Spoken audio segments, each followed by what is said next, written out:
To have so many people here to listen to some stories about Pier Giorgio Frassati by Christine Wohar. I think some of you perhaps have gotten a little tired of listening to them from me. She's a better source. She's written her own book now upon Pier Giorgio. I was blessed to have lunch with her today to hear some other stories that I've never heard of before. Which are all very exciting, to say the least. I know that we have a number of visitors. If you're not from this community, we're not a parish, but if you're not from this community, would you raise your hand? Okay, good number, yeah, good. Anybody from out of state? Wow, awesome. Okay. Where are you guys from? Virginia. Oh, you're the Virginia family. Oh, great, great. Anybody else from out of state? Yes, where are you from? Fayetteville, North Carolina. Okay. There you go. We're along the 95 stretch. So, good. Without any further ado, I'll go ahead and hand it over to you.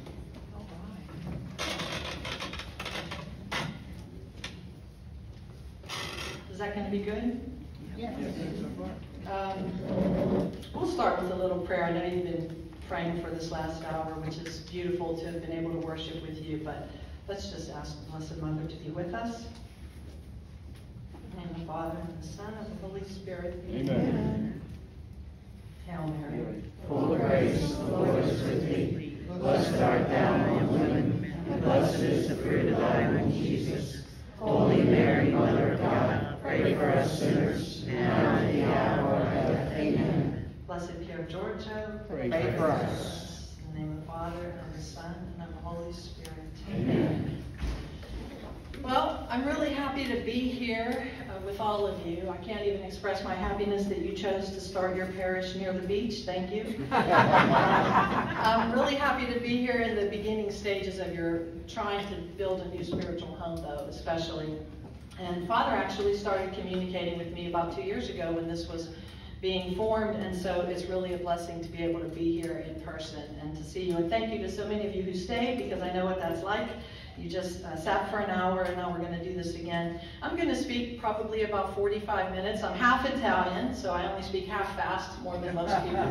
I do get into that Italian mode, though, and then we'll have a little bit of time for questions and answers if anybody has any. And then Father said, I just found out we're going to have cake, a little party. I know that some of you will be happy to see me for one reason alone, which is you won't have to look at my face in your bulletin one more week. Because I know that it's been typically when I give a presentation, it's always with a PowerPoint with a lot of pictures. And I'm disappointed in a way to not be able to show that to you, but this setting kind of precluded that being possible, so bear with looking at my face. But we have Pier Giorgio here, and if you really want to see a lot of pictures, you can go online and you'll see a lot of those pictures. One that I was hoping to show you is a exclusive, very rarely seen, except I think when I give presentations, and it's a picture of Pier Giorgio at the beach. He loved the beach. And it's him with his hand on his head laying out on the beach in his beach suit, which is something that's rarely seen, but it proves that he loved the beach. Mostly people think of him as a mountain man, but you made a good choice because he is a beach guy. In a few weeks, next month, I'm heading off to Spring, Texas to give a talk to the students at Frassati Catholic High School. And this is not really relevant to you except for this sense. About 13 years ago, I was asked to fly down there and speak to a very small group, an executive board. They were thinking of building a new school, and they were debating over the name. And they had a benefactor who wanted a more traditional name. And somebody there was, like Father, was thinking about Pier Giorgio. I'm going next month because they're celebrating their 10th anniversary of being a school. 10 years being open and graduating students. And this will be you. This will be you in this community in a period of time. And on a more personal level, 16 years ago, right around this time, I was getting ready to do a crazy thing. It was a big crossroads in my own life.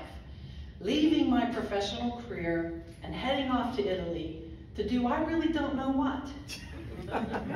To go I really don't know where. You know, you have as a mission statement here, and I was talking to Father about this at lunch, preparing disciples for the good adventure. This to me was really an adventure. I mean, I really had no idea what was coming. And we were talking at lunch, sometimes if you had an idea what was coming, you might not do it, right? So the Lord kind of gives you, puts some blinders on you. But what happened was I arrived in Italy 2 days before the birthday of Pier Giorgio's sister, her 104th birthday. So imagine that I started taking this leap of faith, and one of the very first things I got to do was celebrate a birthday with Pier Giorgio's sister, something that he hadn't been able to do for 80 years, okay? How do you explain that? That's God. So that's how it began for me. That's how my adventure began. See, that's a trick of the Lord too. He started me with that big bonus, like it's all going to be that way. But that's not really how it goes when you get into something. Frassati USA was never in my mind. I never even had the idea that this would be an organization. But now here I am speaking to you, and they call me a world expert, and really I guess I am, right? Because I've spoken around the world and I've gotten this knowledge of Pier Giorgio. And that will be you. That will be you as this parish community grows and you build and years go by as they will roll by. So what I thought I would do tonight, because this is a challenging presentation. One, I don't have the pictures, which I rely on so much to tell the story. And two, you're all kind of mini experts. I know, because Father's a mini expert. He's been talking to you about Pier Giorgio, right? That's what you told me. They all know everything. So I'm going to just try to cover in a different way. I thought we would do a little bit of an Italian lesson tonight. I'm going to teach you 6 words, 3 sets of 2s, short Italian words. And you can guess the first 2, Pier Giorgio. Why am I going to go over Pier Giorgio? This is something that has not driven them crazy, but the Frassati family has talked to me so much about this. Christine, why in America do they insist on calling him Pier? Because this is an American phenomenon. Pier Giorgio's middle name was? Michelangelo. Pier Giorgio's middle name is Michelangelo. But we have a good reason for making the mistake of calling him Pier, because we see Pier Giorgio Frassati and we think Giorgio is his middle name. But Pier in Italian is like a little prefix. It's not a standalone name. So you'll see names like Pier Alfredo, Pier Francesco, Pier Luigi, Pier Giorgio. If the family ever shortened his name, which they did, they would call him Giorgio, George. So never Pier. So much so that when I did my book, I put that as a chapter. I almost didn't do it. And then at the last minute, I did it. Not only did I do it, it's the 2nd chapter in the book, because this is a big problem here in the U.S. And if you want him to answer your prayers and you're calling him the wrong name, you're hurting your own cause, right? But particularly here at this community, it's really important for you to get his name right, because you'll be promoting him. So how do you say that name? Pierre, it's not Père. A lot of people want to make it French. I get all kind of things. I even get things to me, P-I-E-R-R-E, Pier Giorgio. People tell me it in French. But it's Pierre, which is it's a derivative of Peter. Pier Giorgio's father's father was Pietro. His grandfather was Pietro, and his uncle was Pietro. And Mr. Frassati loved Pietro name. Mrs. Frassati not so much. She liked the George name, so they made this combination name. And when you say Giorgio in Italian, it's not Giorgio. It's just like the name George with an O at the end.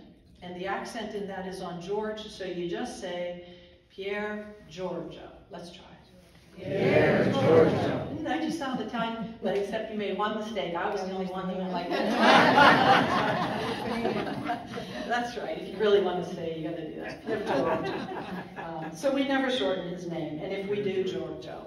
He would write letters in German, and he would sign them Georg, right? Not Pierre, but Georg for George, the German name for George. So those are the easy 2 words. And the next 2 words in Italian are these. Dove sono. Can you try that one? Dove sono.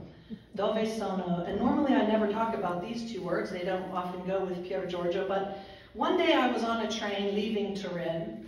And if you've ever ridden the trains in Italy, you know you're knee to knee with the people across from you often. And I was knee to knee with this young adult, a girl, and doing the typical judging. Well, you know, she looked like she was this or that, you know, and probably didn't go to church. And I was so much better than her, and, you know, and that kind of thing on the train. And we didn't speak. You know how I've taken international flights not saying one word to the person next to me. That's an American thing, I think. We just clam up.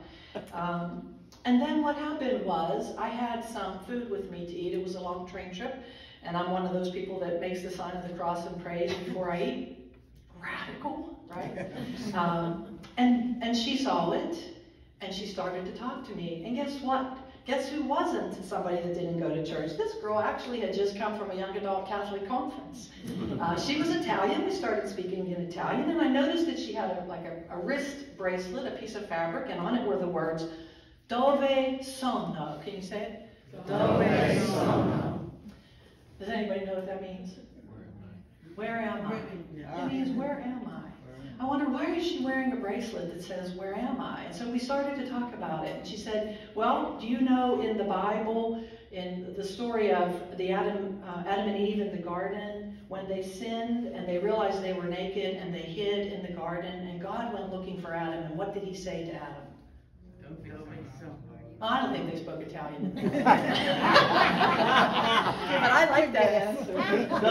Maybe they were speaking Italian, but what did he say in English? What did God say? Adam, where are you? Right? He said, where are you? In Genesis 3:9, the Lord God then called to the man and asked him, where are you? I didn't get it still. He said to Adam, where are you? So why was she wearing a bracelet that said, where am I? Where am I? And so I told her, you know, I'm confused about that, and she explained it, because what God would have said if he were speaking Italian is, dove sei? That would mean, where are you? Dove sei? Not dove sono. But it's because they spent that retreat, that Catholic retreat that she was at, contemplating, where am I? Is God searching for me because I have gotten so far from him? Have I been separated from him by my sins? Where am I? To stop and ask myself, where am I? It's a good thing to do every day. Dove sono? Where am I? Is God searching for me? Are we far apart? I have a good friend in Nashville who likes to say, whenever you feel far from God, guess who moved? Because it wasn't God, it was you. Dove sono? A good meditation. Am I living each day with Christ, for Christ? In the case of Blessed Pier Giorgio Frassati, we know the answer to that, right? God did not have to look far to find Pier Giorgio each day. But when we look at his life, it's kind of one of those things where he had every reason not to be trying to be holy, not to strive for holiness.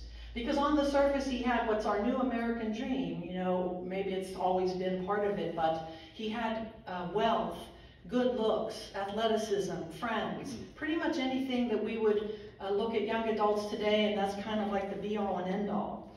I know some of you might not know a lot about the family history. So Pier Giorgio was born into a family. Alfredo, his father, was the founder of a newspaper called La Stampa, still a big Italian newspaper today. If you go to especially the northern Italian area, Torino, you'll see the kiosks, La Stampa. La Stampa means the press. That's 2 more bonus Italian words. So he bought this paper, the Piedmont Gazette, and he changed it to La Stampa. And that was the only place you got your news back then, right? The newspaper. There was nothing else. So therefore, a journalist, an editor, an owner of a paper was a very powerful, influential man. Then Mr. Frassati, because of that position, became appointed as the youngest senator in the Kingdom of Italy. And then, later in Pier Giorgio's life, Mr. Frassati is appointed as the ambassador to Berlin. So you can imagine what life was like in the home. They had maids, a chauffeur, they had a family car, they had a butler, cooks, gardeners, everything at his disposal. This is the way he grew up as a young man. If you go to Italy, you can see the home where the family lived. I normally show it. It's a very large home. It's now a bank. And you can see the other home where the family still lives, 5 floors, another large home. So this was the life that Pier Giorgio was born into. His father was not a churchgoer, and sometimes we hear that he was an atheist or agnostic. In all of my years of talking with the family and being exposed and understanding, I think it's best to say he was a cradle Catholic, like so many people we know, friends and family members, who just stopped going to church. Mr. Frassati was not against the church. Priests and nuns often visited the church. A priest tutored Pier Giorgio in the home and his sister. A nun took care of the grandmother in the home. They weren't anti-Catholic by any stretch of the imagination, but Mr. Frassati did not go to church. Mrs. Frassati was what I think we could call a Sunday Catholic. She made sure her children received the sacraments. She went to Mass on Sunday. In one of the books it says that they never saw her receive communion, and I've talked about that with her daughter, and she says, with her niece, yes, her granddaughter, Miss Pier Giorgio's mother. She says that grandmother went to church, she went to communion. It would have just been something where they weren't, maybe they didn't pay attention, I don't know. So Mrs. Frassati went to church, she received the sacraments. Mrs. Frassati had a fragile artist temperament. She was an artist, she painted, she was a very good artist. There's a book you can get with all of her paintings in it.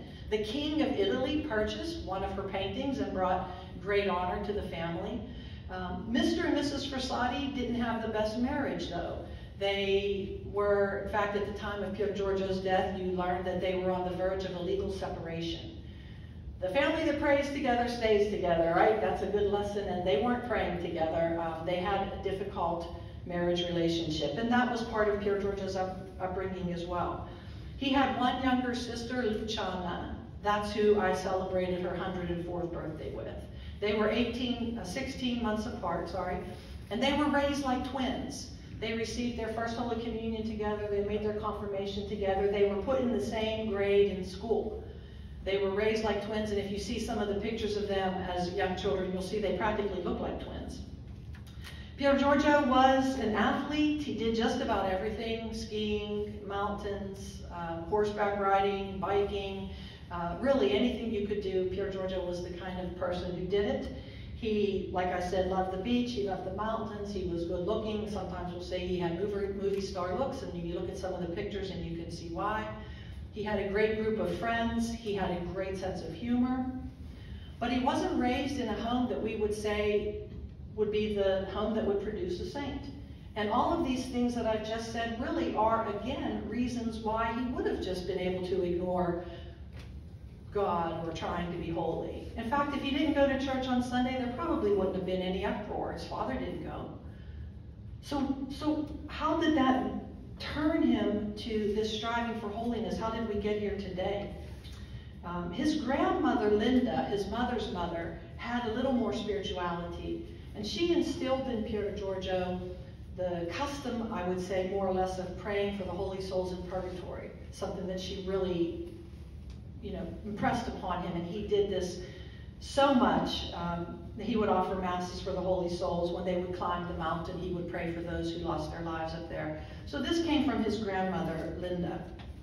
Father stole my thunder a little bit today during his homily, which I was actually glad you did, because it's good to hear it twice. But when Pier Giorgio was 12 years old, tragedy struck in his life. And what was the tragedy? He failed Latin. He failed Latin, and now he is not going to go on to the next grade. This is a disgrace for the son of Alfredo Frassati. There was something they could do. Instead of holding him back and having him to repeat the year, because he was in a state-run school, what we would say public school, they could put him into the Jesuit school where he could go on to the next grade and repeat what he had missed. And if he got it all right, then he'd just go back in with his regular classmates. And that's what he did. But at 12 years old, he goes to this Jesuit school, and what happens? The headmaster recognizes something in Pier Giorgio and invites him to start receiving communion on a daily basis. And as Father said, this was very rare at the time. Pope Pius X had just lowered the age of communion to the age of 7. Pier Giorgio wasn't able to make his first Holy Communion at 7 because it wasn't possible. He didn't make it until he was 10. So now he is 12 years old and being encouraged to go to daily communion. His mother says no. And then some people say, well, she was against the church or something. She had the opposite reaction. She thought if he goes every day, it will become routine and meaningless. Her objection was the opposite, that it would no longer be so special. And that's something we all have to be worried about too, because we can check the box, I went to daily mass, but did we really pay attention to what we were doing and why we were going and who we were seeing there? So Pier Giorgio, as father said, runs into the principal's office one day screaming, "O vinto, o vinto." That's 2 more bonus words. "O vinto" means I won, and he won that permission from his mother to go to communion every day. Now, when you were 12 years old, was this the biggest thing you wanted? To go to communion every day? At your age today, is this the biggest thing you want, to go to communion every day? 12 years old, this was the biggest thing in Pier Giorgio's life. Then he goes back to class, fails Latin again 4 years later. At 16 years old, he fails Latin again. So same thing happens. He goes back to that Jesuit school, and what happens this time? This time they invite him to join a conference of St. Vincent de Paul. And I know your community is talking about starting this Friends of Frassati, kind of in that same format. So, ooh, that's a sign, Father. You wanted a sign about the group? There it was. So he gets invited to join the conference to St. Vincent de Paul, and this launches him now into this life of service to the poor, this work of charity, this life of charity. Pier Giorgio said, "Jesus comes to me every day in Holy Communion. I repay him in my miserable little way by visiting the poor." And that's what we're called to do when we leave Mass, right? Is to go forth, spreading the gospel to those around us. So Pier Giorgio took that really seriously. He received Jesus every day, and he repaid him, he says, in his miserable little way. If we all had that miserable little way, what a world this would be.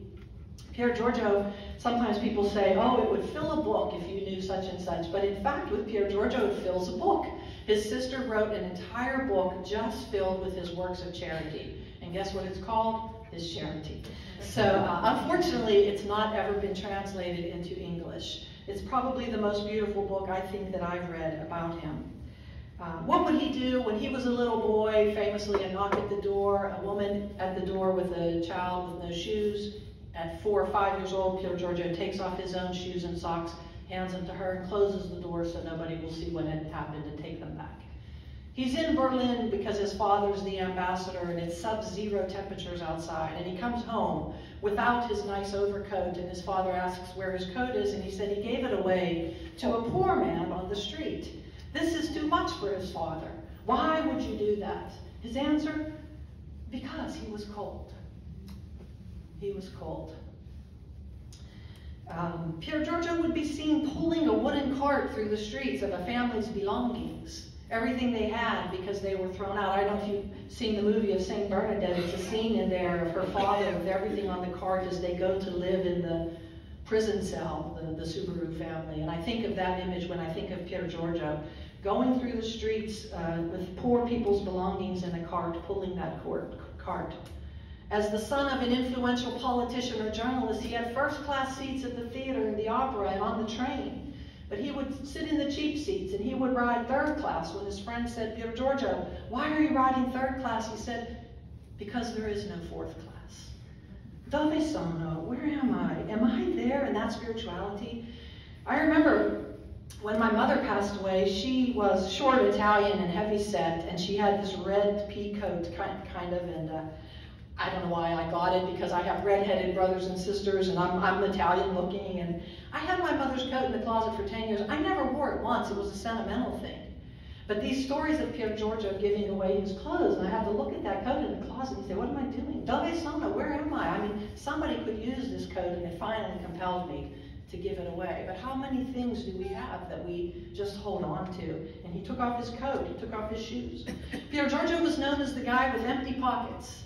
In Italian, it's tasche verde. Wow, 2 more bonuses. That's a lot of bonuses. It literally means like green, like your green pockets. He was empty pockets because he was always broke, and yet they would say, if you need something, go to Frassati, because he had a way of getting it done. One of the beautiful things, he had always kept these ledgers, And it would have the word, elemosina was charity, elemosina, and how much he spent, elemosina, 60 lira, elemosina, 40 lira.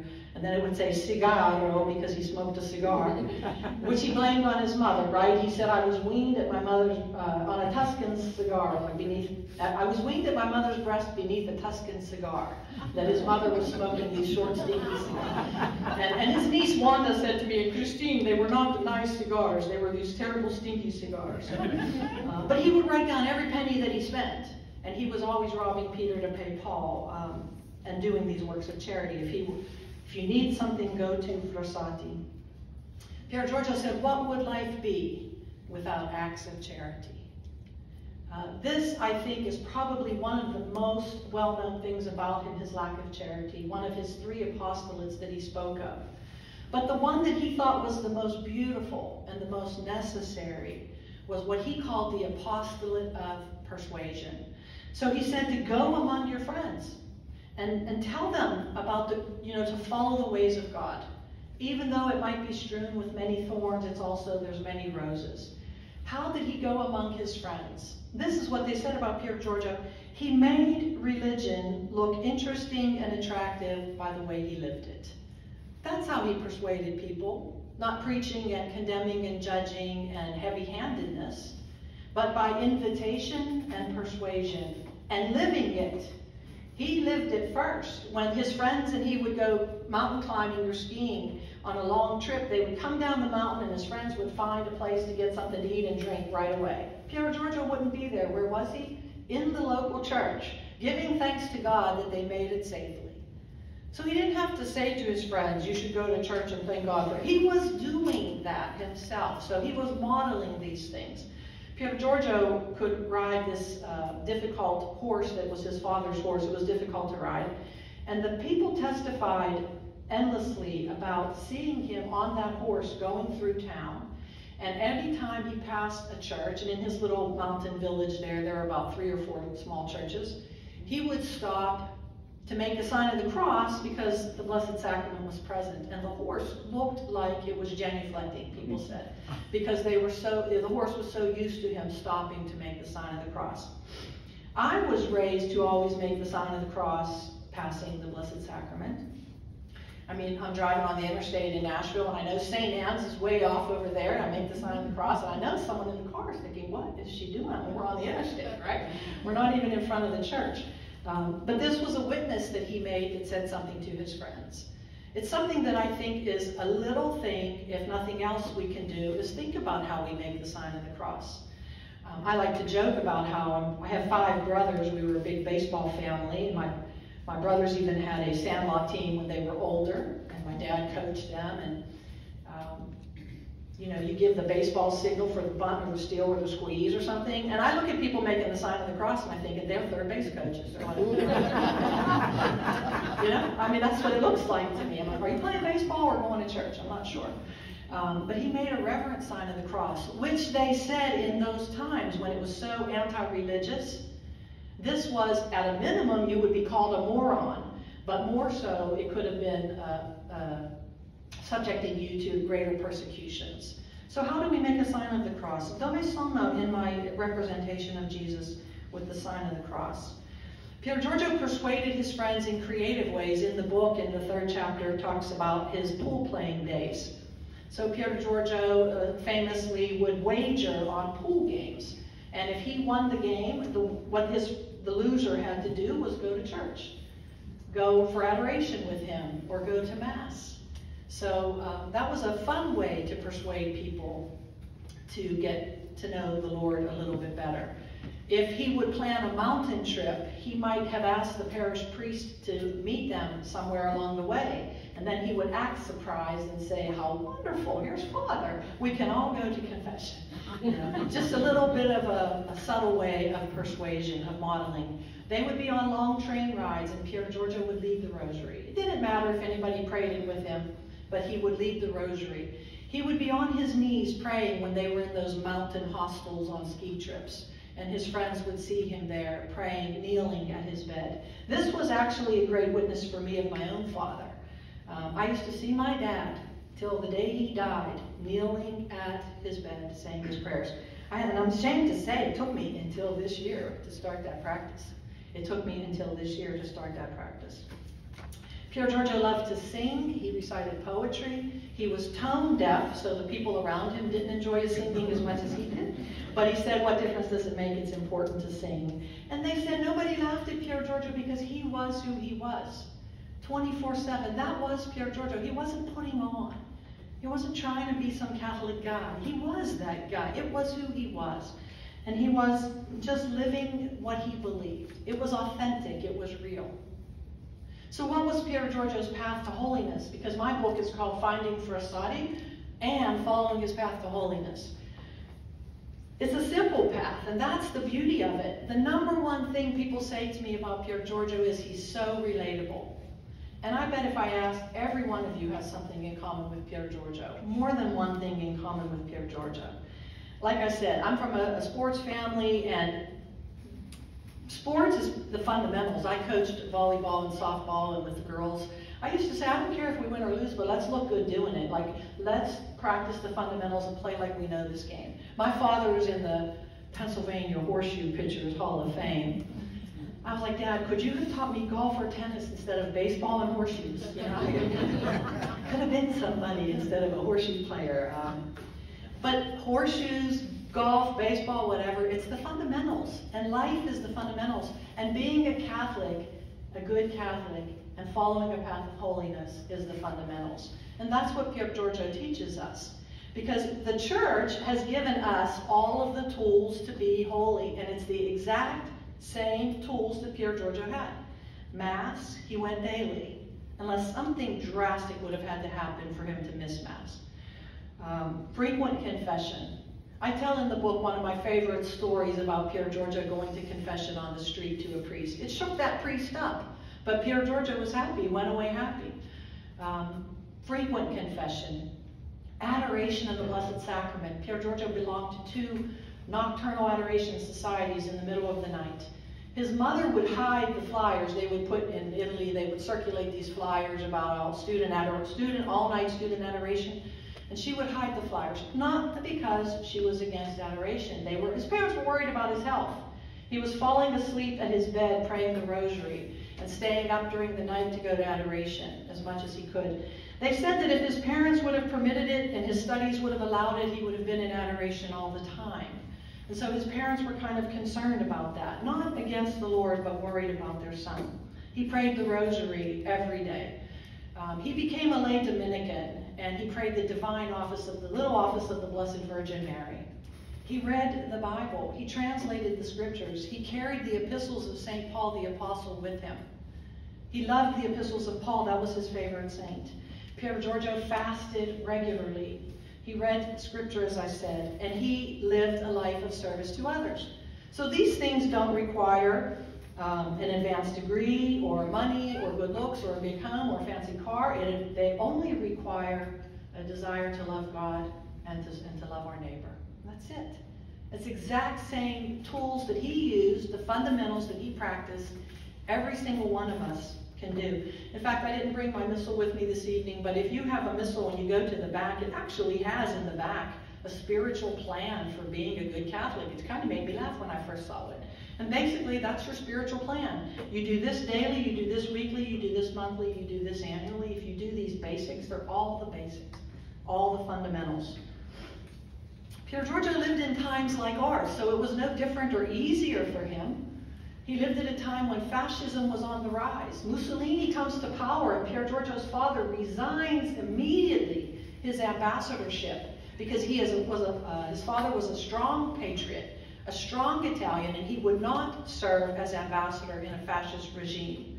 And he also said, I could never look my son in the eye if I stayed in that position. But that wasn't the main reason. Mr. Frassati's own integrity and values caused him to resign. Pier Giorgio would write letters to how his blood boiled at seeing what was happening to his country, taken over by a band of thieves. They formed a Catholic People's Party, which was supposed to be practicing the values of the Catholic Church. And he wrote that when it comes to matters of worldly honors, men will trample their consciences, Politics and what he saw happening to Catholic men in politics disgusted him. Is that anything we've thought about today? You know? There was the Spanish flu. In 1917, with Fatima, Saints Jacinta and Francisco both succumbed to the Spanish flu. This was a terrible virus that went through the whole population. Pier Giorgio went out into the streets, into the slums, into the homes of people who were very sick. He visited hospitals with lepers, but he lived in times when this was putting your health at risk. His response, he said, to have what wealth it is to be in the good health that we are, and to betray that, to not use that gift and put our health at the service of others would be to betray that gift of God. So he viewed his own health as something else to give to God. This is just one of those coincidences, but not. But does anybody know the feast day today? It's not on the calendar because it's Sunday, but does anybody know one of the feasts on there? There are a few, but any big ones? Who is it? I knew sister said Saint Charbel. I knew somebody was going to say that, and you're right, it is his feast day. And he's kind of a good example, but there's somebody else. And I only know this because I'm Christine. It's the feast of Saint Christina the Astonishing. Anybody ever heard of her? Probably never even heard of her. Only reason I know of her is because people that I've met through this work then think that's my feast day. And it's not, although I am astonishing to some people. I was actually named for Christ. Christine means little Christ. So I have 5 brothers and 4 sisters, and all the girls, we have Mary or Marie in our name, and all the boys have Joseph. So when I came along, my parents' spiritual director wanted them to complete the Holy Family by naming a child for Christ. So I was Christine. And don't think I don't remind my brothers and sisters who was named for Christ, and who happens to be the 7th child, the number of perfection, completion. I've often told the younger ones, I don't know why we had 8, 9, and 10. So. Anyway, today is the feast of St. Christina the Astonishing, and I bring this up for this reason. She was born in 1150. I wrote down a little of the notes, in Belgium. Her parents died, she was an orphan, and at 21 years old, she had this massive seizure and died. So they're having her funeral. In the middle of the funeral, she pops up and levitates to the roof. I mean, imagine how many other people died in the process of watching that, right? But she pops up, goes to, and she would levitate off into the top of the roof, and she could not smell the spiritual stink of sinful people, was what she said. She explained to the people, after all of that calmed down, that she had died, and she saw heaven, hell, and purgatory, and was given a choice to go to heaven then, she was 21, or come back to earth and do penance for the souls in purgatory, and she chose that. When she came back to earth, she lived in extreme poverty, wore rags, lived as a beggar. She would roll in fire. People would see her rolling in flames. She hid in hot ovens and endured the heat. She stood in freezing, ice-cold water in the winter for hours on end. She would run through sharp bushes, thickets. She would let herself be dragged under those water wheels at the mill and be tortured that way. She would be suffering in these situations, but would always emerge seemingly unharmed. She was thought to be, no surprise, insane or possessed by a demon, but in fact she's one of the patrons for people with mental illness. She joins a Dominican convent and surprisingly dies of natural causes at age 74. They said that one of the reasons for her life was to serve as a warning to us that purgatory is real. I'm letting her serve as a warning to you that you can have a life of following that path to holiness, or Pier Giorgio, right? Which one of those paths to holiness? I don't want that path. My friends are like, I don't want to suffer. I don't want to suffer. So that's the beauty of Pier Giorgio. There's nothing wrong to have this path to holiness, doing the fundamentals, doing the basics. Pope John Paul II said that the ordinariness of his virtue is what impels us to follow him. The ordinariness. because he lived 24/7 for Christ. It sounds easy, but we go to a restaurant, we're ashamed to pray. So we don't have to be on a wagon wheel or thrown into a fire to be challenged to practice our faith, especially in this culture today. The choices that Pier Giorgio made came with a cost. As I said, he went into these places, these slums, places where his friends didn't even want to go. They asked him, how could you stand the smell, the filth? And he said, never forget that you are approaching Christ. When he saw the poor, when he was in those homes. And because he was so hands-on, he didn't, write a check. He didn't just drop off cash or make a donation. He went in and he played with the children. He combed their hair. He encountered a family where the father was in prison and the mother had a young baby and hadn't been baptized. And she said she couldn't afford a baptismal gown. So he bought the gown, but then he served as the godfather. It was hands-on charity. It was hands-on evangelization or persuasion. And he writes about it. I put it in the book where he says, now I have a goddaughter and I held her at 20 days old. She's more or less just like every other baby, nothing special. So he was willing to do those things. And because of that, he died at the age of 24 from a virus, polio, which to this day, we really have no idea how he got it, other than the fact that where he was going, one of those places, he picked that up. He died within 1 week, and there's a very beautiful book written by his sister called My Brother Pier Giorgio, His Last Days.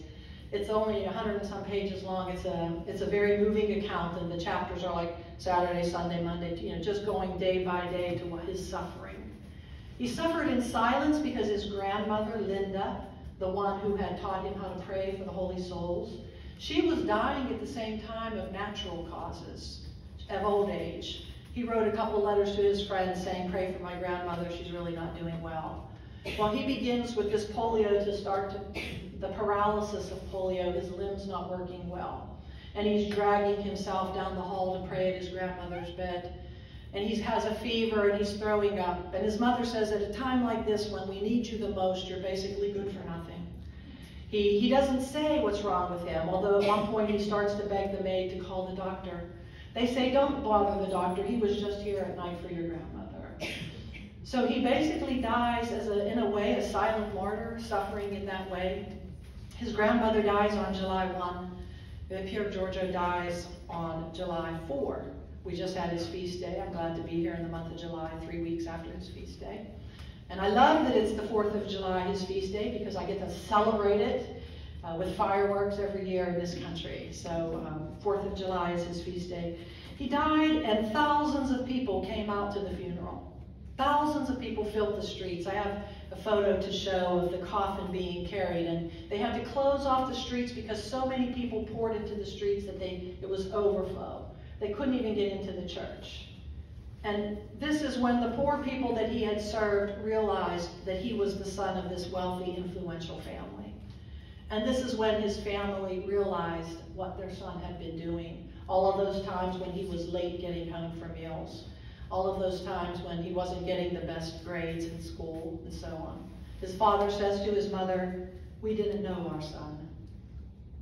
Pier Giorgio dies. What did he accomplish? He was 24 years old and he still hadn't finished his university degree. His sister had finished her degree a couple years earlier. The family said, his father said, if you keep this up, you'll basically amount to nothing. Calling him a blockhead, saying it would have been better if his sister had been the boy in the family because she had the ambition. What did he accomplish? But his death was the start of his canonization movement, those poor that poured out into the street. What did he build? He built an amazing example for each of us, right? He changed my whole life because Pier Giorgio getting up every day, dove sono, where am I? What am I doing for the Lord today? Here I am. How did that happen? He played a trick on me. Did he know 100 years ago when he was getting up and going to Mass and doing all of those things that some American in Nashville was going to be having to give up everything and start talking about him and going? I mean, really, the ripple effect of the choices we make, we really have to stop and think about. Your actions here as a community, I think, excite me because of that very thing, what you're building here.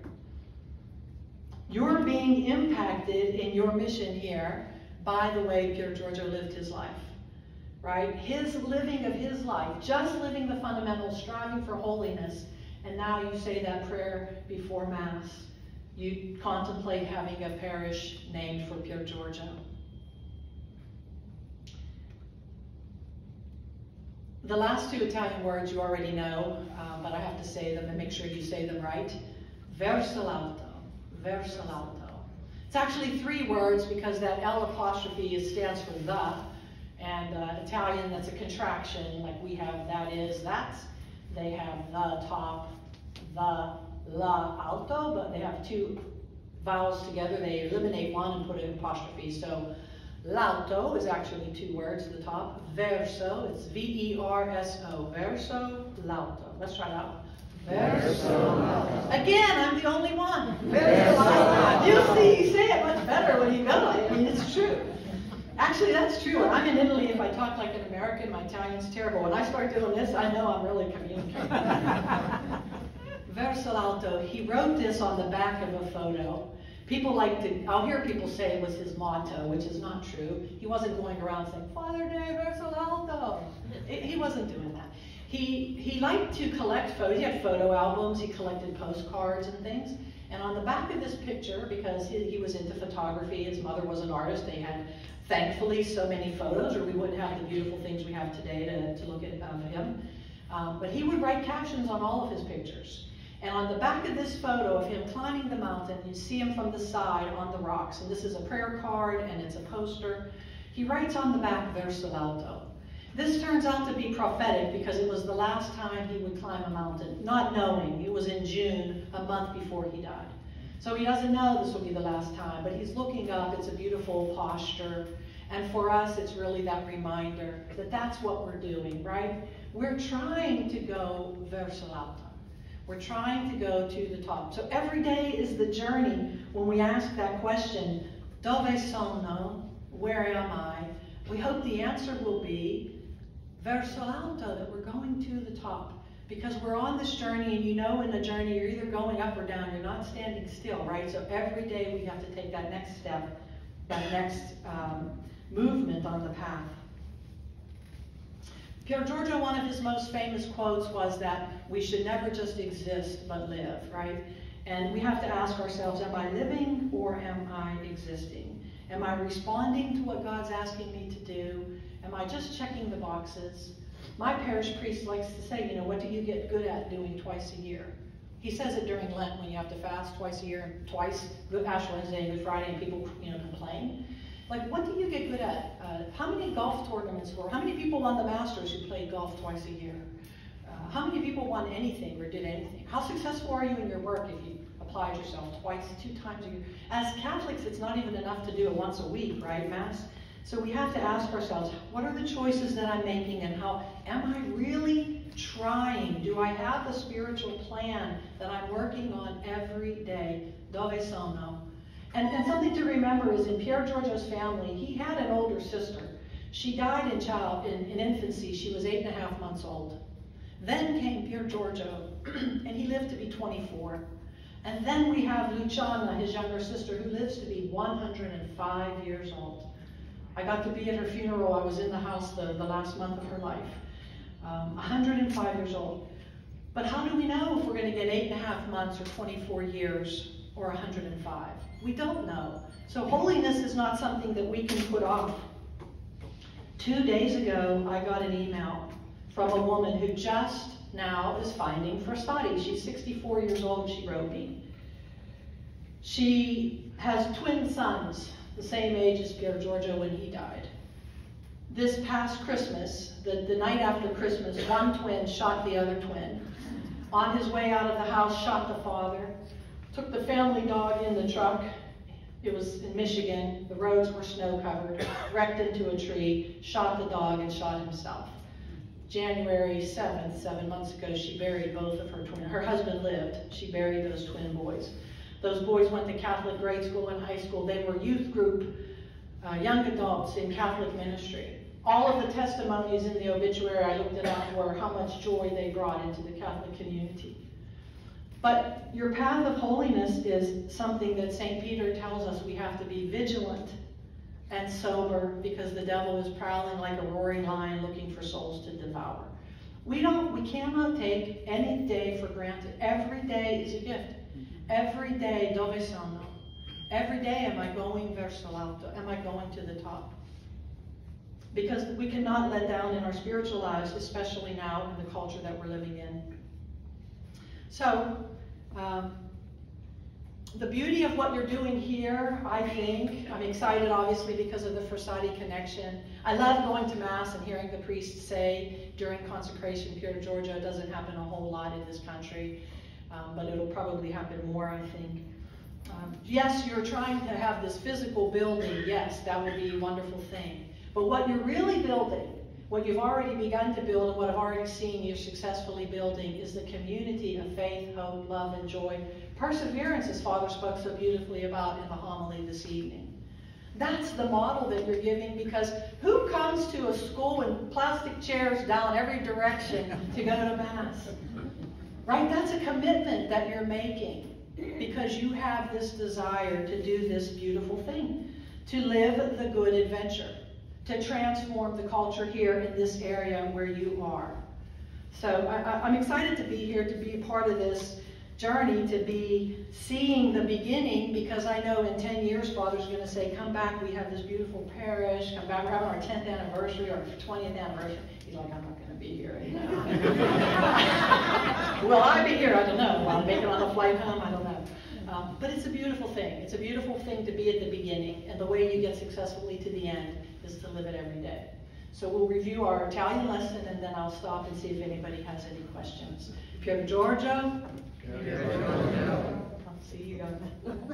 Dove sono? Dove sono? Verso l'alto. Verso l'alto. And my last two words, grazie mille. Thank you. Thank you for letting me be here. Anybody have any questions of anything they'd like to know? Yes. When you first started, you said you left your career and went to Italy, and you weren't sure exactly what was going on. Did you know about Frassati at that point? Yes. When I left my career and went off to Italy, she said, did I know about Pier Giorgio at that point? Yes. I am from around Pittsburgh, Pennsylvania, small town, so we always say we're around. Woo! All right, somebody in the back. All right. Oh, okay. The other side. I was feeling good vibes here. Wait, Pittsburgh side? Oh, she's on the other side. York. No, I'm from around Pittsburgh. I went to Nashville to go to law school at Vanderbilt. And that's what I thought, right? You know what they say, if you want to make the Lord laugh, tell him your plans. So I go to law school, and honestly, within 12 hours, I dedicated my book to Father John Sims Baker, because he is the one that introduced me to Pier Giorgio. And Father Baker was a convert who he converted to Catholicism. He has a beautiful story. His sister converted and became a Nashville Dominican. Then Father Baker converted and became a priest. And then the parents converted, and Father and his sister, both religious, were their godparents. Isn't that a beautiful story? Anyway, Father Baker was the associate pastor at the church I was attending in Nashville. It was providential, because within 12 hours of my first time landing in Nashville, I met Father Baker. And he asked me to help start a young adult group. So this is how I know you don't have my book, because I tell a little bit about this story in it. I set all these little traps in there for when I go. Your deacon Jim asked me a question yesterday. I didn't say anything, but I knew right away Jim didn't read the book. So Father Baker asked me to start a young adult group, and we didn't have a name. And one day he said to me, he just walked out. Sorry, Jim, I threw Jim under the bus. He asked me to start a group, and he said, we'll call it the Frassati Society. And he had this little pamphlet. And so that was my introduction to Pier Giorgio. And if fast forward 10 years after law school, I went to law school, I graduated, I'm licensed, I don't practice, but I keep my credits, my CLE and all that. If anybody gets in trouble in Nashville, you can call me. Don't call me, you need a better lawyer. And then 2006, was in Rome with some friends. Actually, one of the Dominican sisters was on a sabbatical in Rome and asked me to come over with her mother and her aunt. And she knew about my devotion to Pier Giorgio, and so she said, I said, maybe we can go to the headquarters in Rome of Pier Giorgio, because you could never get even a prayer card or anything. It was such an obscure devotion to Pier Giorgio. And so she messaged me that there was a woman named Wanda Gavronska in Rome. There wasn't much to see, but we could have lunch with her. And this is before cell phones, right? So we're doing this on instant messaging or back and forth, slow emails. And I said, we don't have a lot of time in Rome. Why do we want to waste our time with Wanda Gavronska? Because we were going for Holy Week and Easter. So why take that time? And then I Googled Wanda Gavronska, niece of Blessed Pier Giorgio. I wrote her back, we have time. And actually, we had lunch with Wanda on Holy Saturday. Pier Giorgio Frassati was born on Holy Saturday, and I think no coincidence, right? Because my apostolate, without even knowing it, was born that day. Wanda asked me to go back to the office with her and showed me some things, and she said, I really need help. And I tried to encourage her to hire college students for interns and things. She said, I really need someone like you, and I laughed about it. But the joke was on me because that was in Holy Week of 2006, and in August I was on a plane going over, had resigned my job. I had some communications with her about maybe I'll come, you know. It was one of those things that you kind of just know you're supposed to do it, and I did it. It was a big leap of faith. So I had heard of him, I had met his niece, and that's what was, I didn't know what I was going to, and Wanda later told me, she said, I was afraid myself that you were coming, and what was I going to do with this American, you know, and so here we are, doing it. Yes? Where does this cause for sainthood stand? Right now, it stands really good right now, actually. There is a miracle. I've been teased often by Wanda because at a dinner one time at the dining room in Polone, there were people from Poland and different, there's always very international crowd there. And I made the statement that the miracle for his canonization will come from America. And I've never lived it down with her because anytime somebody would come, she would say, Christine, the imperialists from America has decided they will have the miracle. But guess who has the miracle? So now we do have a miracle. We've actually there have been many miracles reported that if I told you, would blow you away. But the problem has always been the investigation of the miracles. I'm not the postulator. The postulator is the one that has to do that. It's an official position, and there's an official process. And so the difference now, because we made a video, I don't know if you've seen it, it's aired on EWTN. It's called Giorgio, a modern day miracle story. You can also watch it from our website. A true story about a young man from New York who saw Pier Giorgio while he was in a coma, who had a severe brain injury and recovered perfectly fine. Came out of that coma after a picture of Pier Giorgio was brought into his room when the doctors were considering him a vegetable for the rest of his life. So that miracle we did a video documentary on and reported all of that and the paperwork. But these miracles have to be investigated. And so there is another miracle from the United States being investigated, moving through the channels. And while I don't have any control over it, that's what it would take, is just one miracle to be approved.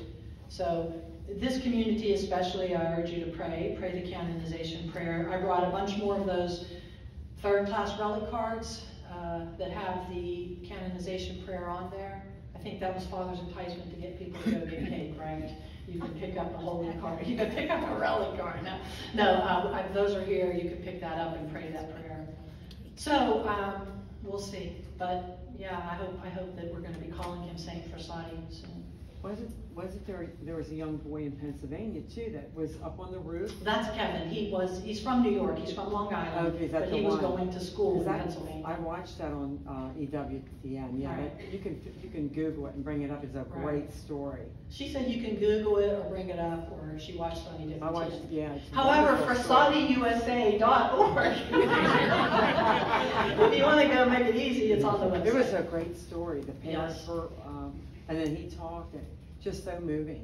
Yes, I would say I'm not in the video, but I'm the one interviewing everybody in the video. And I would say that meeting with that family, as they told their story to me, I think that when I met that family, the Becker family, I really firmly believe that every one of them would have given their life rather than say he did not have a miracle. They know Kevin had a miracle. Oh, yeah. They know it. There's no question in their mind. Anybody else?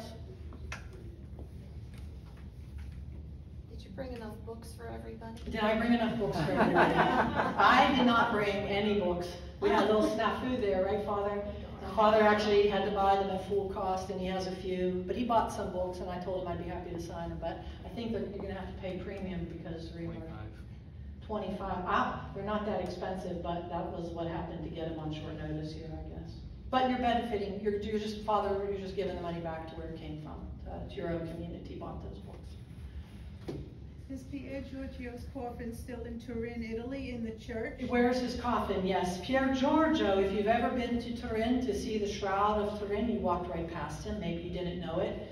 He's the only saint in the cathedral in Turin. On the left, there's a side altar there. Pier Giorgio was, because he's a lay saint, it's a little bit, the family has some say of where his final resting place will be, and it's kind of like an Italian joke in a way, because if you read the fine print around that altar where he is, it says this is temporary, and he's been there since 1990. That's Italian, right? It's only 32 years. So you don't see the coffin. In fact, the first time I went, I was confused and I left thinking it wasn't there.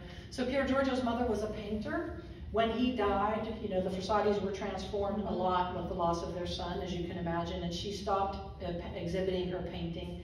But the coffin of Pier Giorgio is in the cathedral, but in front of it is a floral picture like hydrangea and roses, which are in the gardens and around the family home. So you don't see even a coffin like you see sometimes of saints. So he's there, but there is a banner and information and a kneeler and all of that. So he is, Pier Giorgio's body was found to be perfectly incorrupt when the coffin was opened in 1981. Still incorrupt, and his body's been taken intact to Sydney, Australia for World Youth Day, and to Poland, to Krakow for World Youth Day, and around Italy. So, yeah, he's in the cathedral in Turin. Going once, twice. All right, well, Father, do you want to do a closing prayer here? And then we can get on. Thank you so much again for what you're doing here.